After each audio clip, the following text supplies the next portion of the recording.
The lightest known particle in the universe, a neutrino, has a maximum mass of 1.8 times 10 to the negative 36 kilograms. An alpha particle resulting from the decay of radon has a mass of 3.62 times 10 to the negative 27th kilograms. We're asked to find how many neutrinos with a maximum mass would it take to equal the mass of one alpha particle.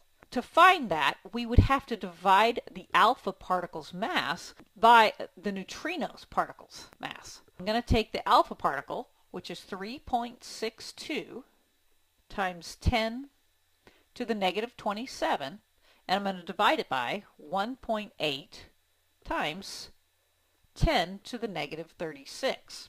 Now, since both of these numbers are in scientific notation, then I can treat it like algebra and divide out the like parts. So I'm going to start with 3.62 divided by 1.8.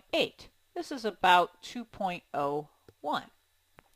And then to divide my powers of 10, then I subtract the exponents. So this would be negative 27 minus negative 36. So adding these then, I'll get, and I'll go ahead and round this, about 2.0 times 10 to the 9th. So this is the number of neutrinos that I would get. So that's 2.0 times 10 to the 9th neutrinos.